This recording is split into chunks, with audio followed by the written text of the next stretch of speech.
Hey everybody, we're going to be talking about why the Protection Paladin should be a go-to in terms of your different tank specs that are out there. In particular, around that Mythic Plus world, we've got a little bit of fun that comes at us when we've got Fortified, Sanguine, and Necrotic.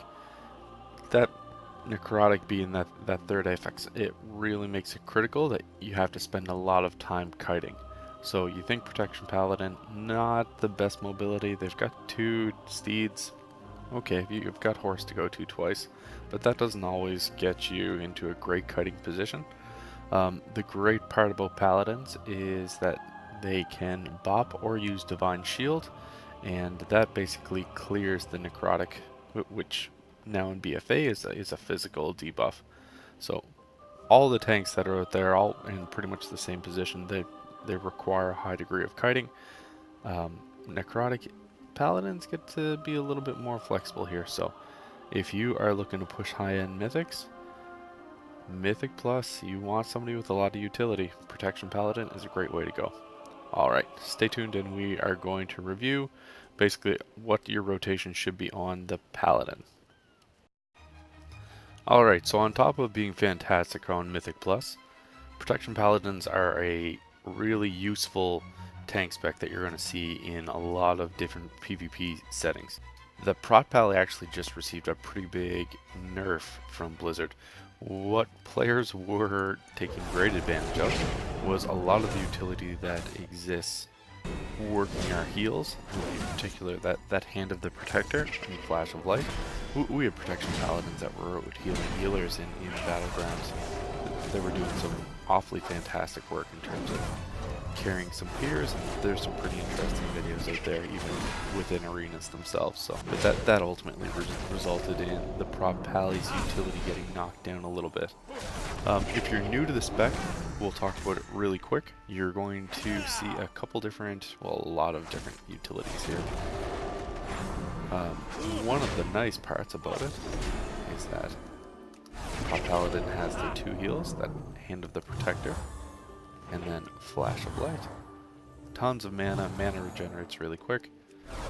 But really, what you want to go through, and we'll just talk about what the kit looks like, you should be in your consecration as much as possible. This is going to clear, if you've got your PvP specs in place, this is going to take really good care of you.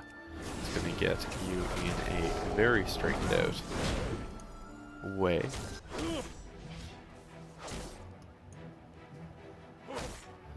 Alright folks, if you are less familiar with the Protection Paladin, really fun, really great utility tank to roll with. There's some subtleties in the spec itself, and hopefully this will help with your PvP, your Mythic Plus, even if you're getting into raiding and attempting to either pug it or raid for your guild. This is a great little tanking spec to play with. What you'll notice is, and it's not called out anywhere, Judgment, when you cast it, actually resets the timer for Shield of Righteous by as much as 2 seconds. So you want to be casting Judgment as much as possible. It's going to cause the most damage that exists for you. But ultimately what we want to do, we want to be in the consecration as much as possible, casting Judgment, casting Shield of the Righteous, and that Shield of the Righteous, while it can't be up 100% of the time, just due to the 3 charges themselves, that's going to be up around 50 to 70% of the time. So if you're in your consecration about half the time and you've got Shield of the Righteous up, you're in pretty good shape. Now how you want to space that and time it intimately is you really want the Hand of the Protector, or your other heals as they exist, to complement when Shield of the Righteous is going down. So casting Shield of the Righteous here, got it ticking down at 0, and now that I'm out of charge, I drop my heal on me there, cast Judgment, my timer drops a little bit. That works actually pretty clean. Now, if you're dropping to about 40% uptime between Shield of the Righteous and Hand or Light of the Protector, what you want to do is use this cooldown as much as possible, but if you're struggling to even stay alive with that, you're waiting for your Hand of the Protector to recover. Where you're ultimately going to want to go next is use your Ardent Defender. So how Blizzard has it set up, Ardent Defender gets popped. We're going to pop with Crusade. It only reduces your damage by 20%, so it's a slight upgrade. It'll help with some magic, which is an improvement over Shield of the Righteous. Really, what Blizz tried to set up, this should be our bomb mechanic. That when it's active and you know you're going to get nuked, instead of getting killed, it's going to bring you back up to 20%.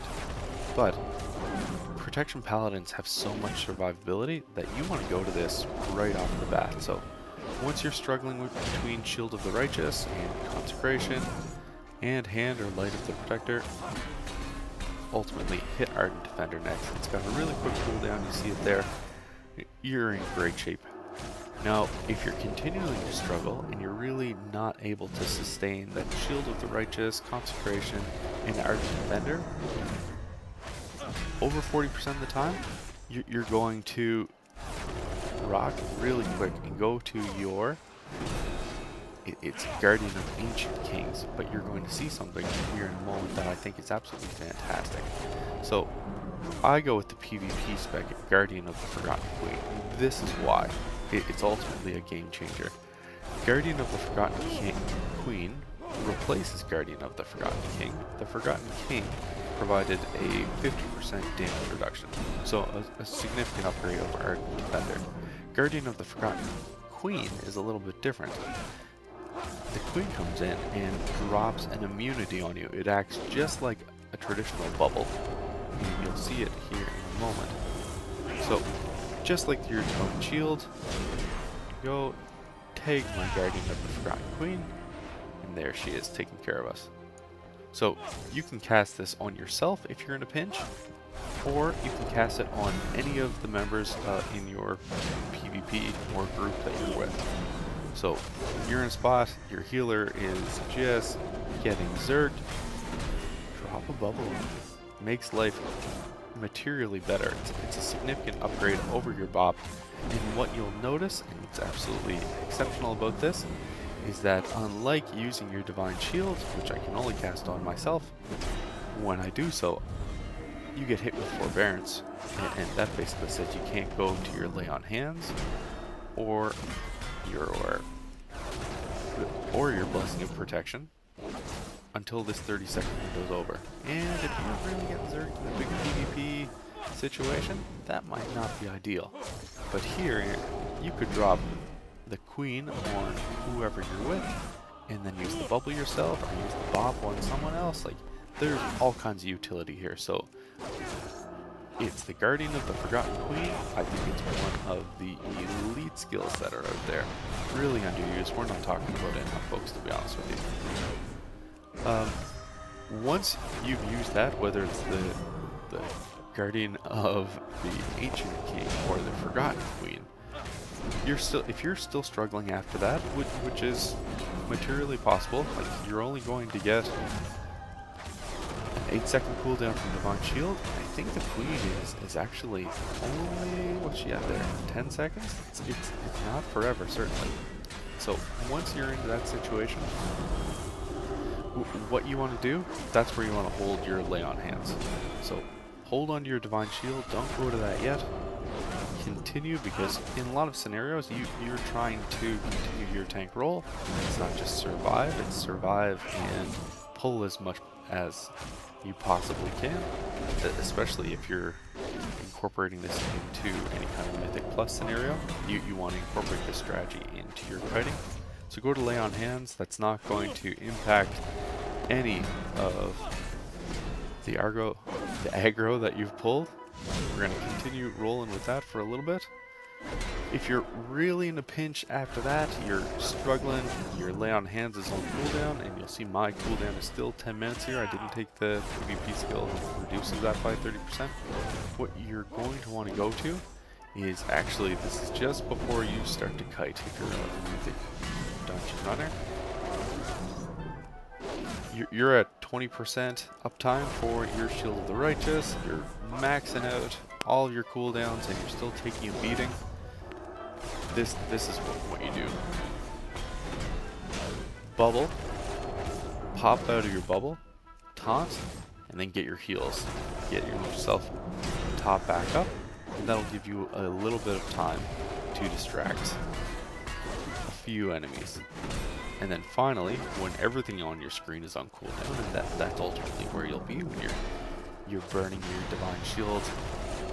Last but not least, that's when you go to your divine steed. Go to your 2 horses then.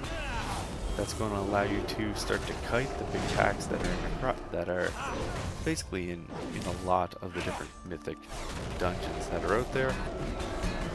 Ultimately, that Guardian of the Forgotten Queen, hit that again. That's on a 3-minute cooldown.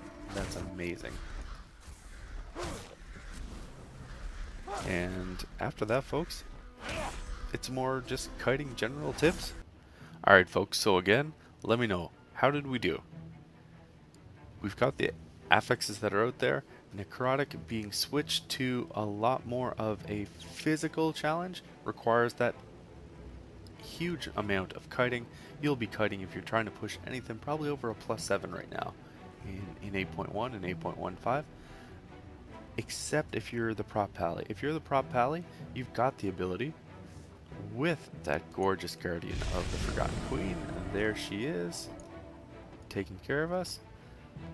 It makes such a material difference to be able to get that shield up, and then just to drop it. Once you've dropped it, you've just cleared all of those necrotic stacks that are on you, and you won't spend your whole dungeon running all over the place trying to get that 3rd affix down. So I hope that's a helpful tip. Definitely keep running with it. Drop it down in the comments. Let me know some things that were helpful. Let me know some things that you would like to see us push a lot differently. I was really hoping to see in the last video if anyone was going to ask about Seraphim and when it's applicable, when we incorporate it, and when we try to avoid it. For PvP, it's a go-to for me. It definitely drives that damage up, but you're losing a lot of survivability with Shield of the Righteous disappearing. You're burning through those charges really quick. Drop it down in those comments. What do you think? Seraphim, should it be in your base kit, or is it spec specific only? Alright folks, thanks for watching. Drop it down in the comments, and we will talk to you later. See ya.